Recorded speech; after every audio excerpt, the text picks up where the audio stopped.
Matt Lenihan Boxing Social in association with Empire Fight Store and our Kings competitions. We're here. Sean McComb. Sean, it's good to see you again. I think we're all looking forward to seeing you back in the ring. We won't sort of harp on too much about the absence from the ring, but just briefly touch on it. How sort of frustrating has this period been for you, coming off a superb performance where I don't think I met anyone who didn't think you won that night. Back out in Ireland soon, but what's this sort of period been like for you? Yeah, I mean, I'm only human. It's very frustrating. It was a very frustrating time for me. I've been absent at the ring now for 13 months, but I've been in the gym. I've been sparring, I've been training, and I'm still performing when I spar, you know what I mean? I'm helping a lot of people out with sparring. I was sparring Shannon Kelly, fought for an Irish title against Darren Garrity, and I've been over in Amsterdam with Pete Taylor. I've still been ticking away. Obviously not knowing what the future holds or when I'm fighting again was more frustrating than anything, because everyone was asking me, when are you fighting again? Are you getting the rematch? And I'm like, no, I'm not getting the rematch. Why not? And I'm like, you need to understand boxing to understand I'm not getting that rematch. And I'm very clear on that. But the most frustrating thing was not knowing when I'm going to be out again. And I'm glad, just thankful now. How difficult is it going to the gym sort of without that goal? I speak to a lot of boxers, and boxing's their life. They go to the gym, but they like to go to the gym knowing that in 3 months we have a fight, it's lined up or it's signed or something. How difficult has it been, that not knowing? Look, hopefully the phone rings, because with all due respect, nobody's going to be crying out for you, because you're a fucking hard night's work in layman's terms, sorry for language. And obviously when they see the performance against Barboza, it's kind of like did you worry you were going to get stuck in that sort of, well, who needs him kind of thing? Well, I am. That's exactly where I am. I'm in a who needs you position, and I'm very high risk but low reward. I've got nothing to offer other than a hard night's work, and again, I'm very clear on that. I know boxing, I know how it works, and I'm not fucking afraid to say that no one wants to fight me. Why would you? If I was in their position, I wouldn't fight me. Do you know what I mean? That's just the truth. So I'm just happy now that I've changed over Ronto. Ronto's got the ball rolling. He's got me working Rizzy and GBM, and they're already talking about putting me on future shows, get me out in Galway on June 28th. Yeah. I'm probably answering your questions here before we even get speaking about them, but I mean, this is the plan, and I just want to be active. I just asked Anto, get me active, get me busy, and I'll get myself into a position where I can't be avoided. I was going to say, Anto's put you in that place now where you get to fight back in Ireland. You do have a date, you have got a show lined up. Is that more like, what's that feeling like, knowing we're back kind of thing? Because the last one was a big one, but this is a big one as well. It's like a turning of a new chapter for you.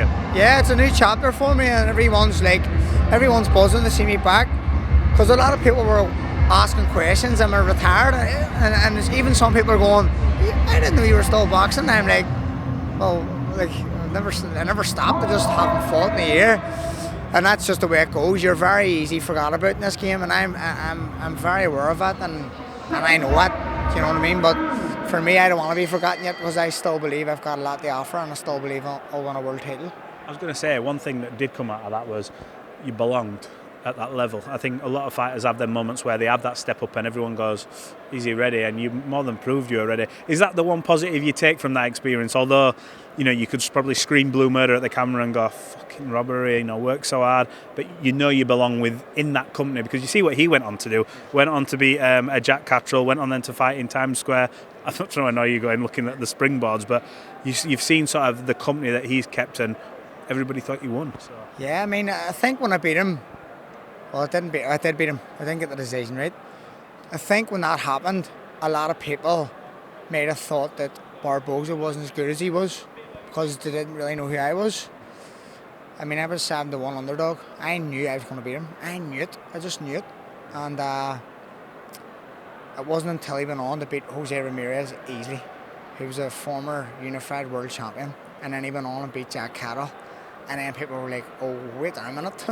Sean McComb actually is good, because he just beat Barboza, who's beat these two top fighters, and he's going to fight Teofimo Lopez.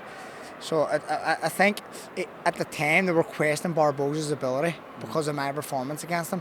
But then after my performance, and he went on and done that, it was like, wait there a second, maybe Sean McComb is that good, or he's a nightmare for and then that's when it really was hard to get a fight. Well, look, when you look at the names, the divisions are sort of stacked, so I suppose a couple of wins from you, it puts you right in the mix. You look at the likes of I know Jack Cattrall's moved up to go and fight a Harlem Eubank at 147, but you look at the names in the division, Dalton Smith, look, I know he's looking at Puello and everyone else, and look, like you said, high risk, low reward, but if you keep knocking on that door, you're going to end up in one of these positions. That must be surely the itinerary for you over the next 6 to 12. Yeah, of course. That's as I say, is the anto, and I just want activity, get me active, and I'll get myself in the mandatory position where I can't be avoided. And then, like people know, like I'm not a prospect anymore, and people know I belong at that level. I've been at that level before. I've performed at that level. There was 17,000 people in attendance. It was a pay-per-view event, big names, but they don't faze me. You know, people sometimes get that stage and get, you know, stage fright. I didn't get stage fright. Mike Tyson was sitting ringside. I didn't care he was there. I was there to do my job. I knew what I was going to do, and I done it. Unfortunately, I didn't get the decision. So I belong at that level. I don't care, and it will come again. I was going to say, you say that it will come again, but when you think about, you know, when you started this game, you know, where you could have been fighting, and you were fighting with Mike Tyson watching, you look at that and think, fuck me, it's a little bit surreal even now. I know it doesn't fade you, and you weren't like, it is what it is kind of thing, but do you look now and go, you know what, I've achieved something? Oh yes, 100%. I mean, I put my name on notice anyway. You have Terry Atlas speaking out about me openly, and very frustrated. Terry Atlas speaking out and backing me to the hills, and he knows what it's like as a boxer. Like he says, the opportunity was ripped away from me by corrupt judging, and yes, I've achieved something. I've got something of a back. I've got a good bit of support from it, and I mean, Mike Tyson was there to watch me. That's why I look at it. I've got to ask you mentioned about the judging. We've seen in Saudi Arabia they're doing this AI judging. I still don't know whether I fully like it or not, because maybe I haven't researched it enough. But have you looked at that and gone, maybe there's got a place there? Because obviously you've been a victim of something where I think a lot of people thought what's gone on there. But do you sort of advocate for that if computers get involved? And listen, all I advocate for is honesty. That's all I advocate for, honesty. Depending on what the criteria is for judging in this system, then listen, there's so much elements to boxing. It's not just, see fainting. See if two boxers were in a ring and there wasn't one punch thrown in the first round, one fighter can still win that round by looking dominant. How do you look dominant? You're fainting, you're in control. What is control? Yeah. You know, so there's so much that AI can't score on. Yeah. So if I'm fighting, let's say I'm fighting Lomachenko comes out, a lot of the time, he fought Luke Campbell, he never threw a punch for the first round. Not one punch that he threw in the first round, but he won the first round.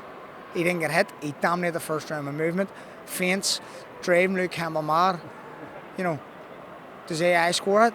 Don't think so. I remember Usyk doing something very similar to Tony Bellew, although I think Tony probably won a few more rounds than he got credit for. You could see the sort of mental drainage that was happening with Usyk moving him around. Look, this aside, what can we expect from you? What are you looking to put on a show for the fans back home? Obviously Galway. Izzy's wanted to go and do a show there for a while, but how excited are you to put on a show for your people and sort of go, look, bang bang, gravy chip, we are back? I'm back. I just want to go and enjoy it. I always enjoy my fights. I've always got the good music, you know, bird is the word. I've got a bit of everything going on. Are you keeping that? You are. It's a good one. It's a classic tune, and I'm known for all my catchphrases. I just want to enjoy it. I just want to get the opportunity to enjoy the boxing and just give everyone a good night out.